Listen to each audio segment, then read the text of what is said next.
Barcelona versus Real Madrid. This match doesn't need an introduction, so we're gonna go ahead and get started.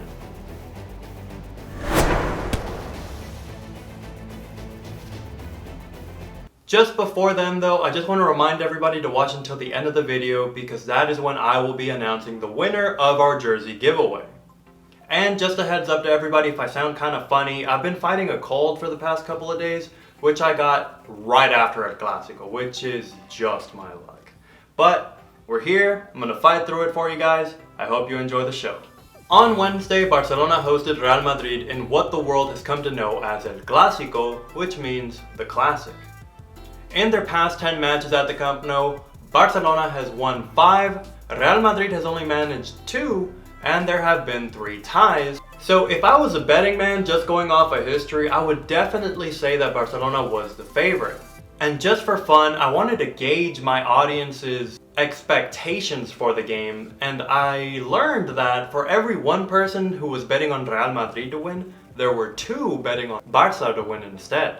So yeah, Barcelona was definitely the favorite. Going into this match, the 2 teams were evenly matched at 35 points each, with Barcelona being number 1 in La Liga only because of a small goal difference which put them atop their fierce rivals.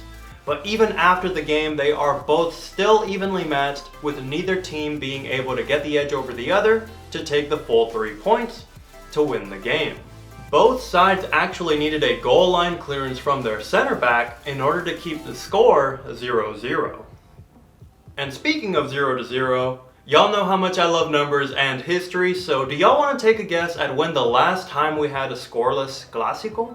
So y'all take a moment, leave your comment below, let me know what y'all think. In the meantime, I'm gonna have some orange juice because I need to hurry up and get better.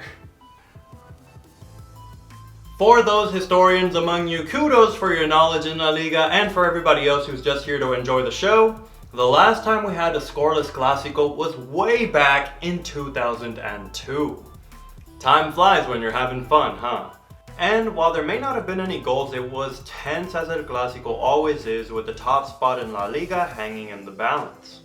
For sure though, it was both sides' tough defenses which were truly on display here, with Piqué and company being called upon for a large chunk of the first half. Real Madrid completely dominated the first 45 minutes, where they took a total of 12 shots. And in the end, we can see here that Madrid was the team pushing forward with just about twice as many total shots and shots on target compared to the Blaugrana. And for me anyway, it was clear as day that the reason Real Madrid were able to outplay Barcelona was because of their stacked midfield. Zidane opted for the 4-4-2 diamond again, and why wouldn't he when he has so many world-class midfielders, as I have mentioned in a prior video. In this formation, he's able to utilize Casemiro as a single pivot for defensive coverage, Fede Valverde for his athleticism and youth, Kroos is the metronome as ever, being the pass master, and he put Isco at the top in the front diamond as the creative attacking midfielder. With Isco in the lineup, this also allowed Benzema to stay farther up in order to lead the charge.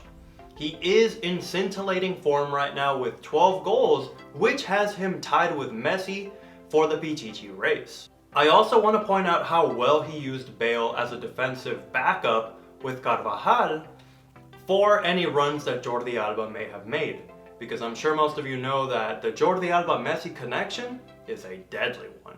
Not to mention the use of the long throw with Bale, which is something I don't really see nowadays, but it definitely is able to rattle any back line because it's basically another corner kick every time the ball goes off the sideline. As for Barca, there really isn't much to say as far as their formation because Valverde doesn't really switch it up the way Zidane does. There is no way he was going to switch up his front line. We knew Griezmann was going to be on the left, Suarez leading the line, and Messi on the right. Guaranteed. As for the midfield, he opted for Roberto, De Jong, and Rakitic. And honestly, that midfield doesn't really compare to Madrid in my opinion. Roberto I don't really consider a world-class player yet. De Jong I could argue is the best one in the midfield. And Rakitic is barely coming back into the starting 11, finding his form after not being used for pretty much the entire start of the season. And can we just take a moment to talk about Busquets being on the bench?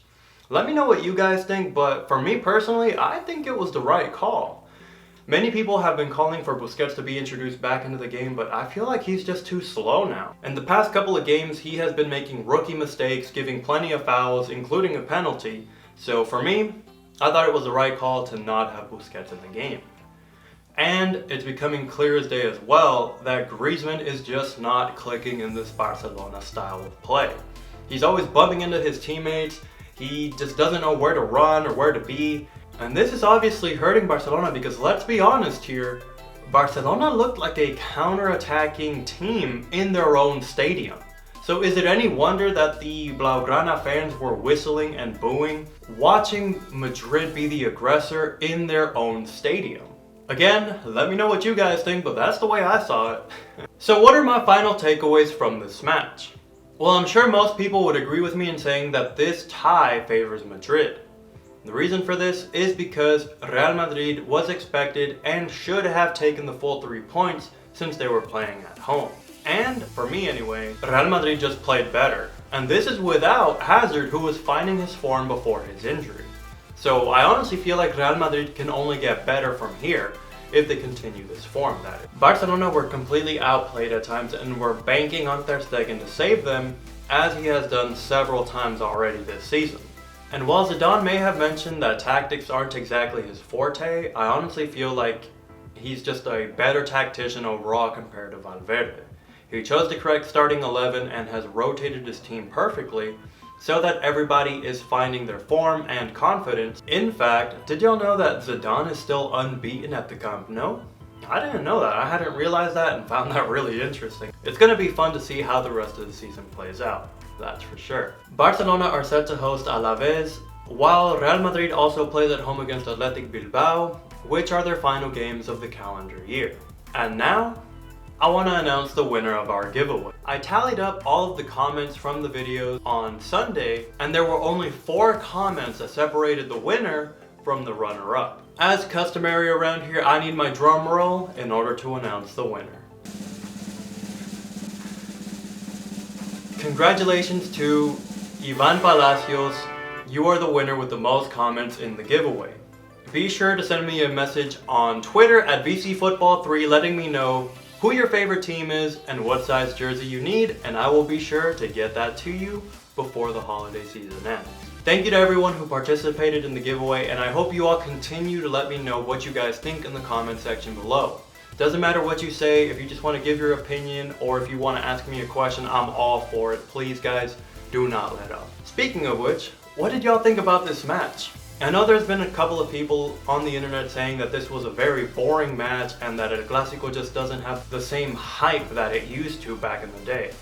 While others were saying that it was very tense and very thrilling, especially with the 0-0 score, because this means that both teams lost points, which means the other teams in La Liga are just that much closer to catching up with them.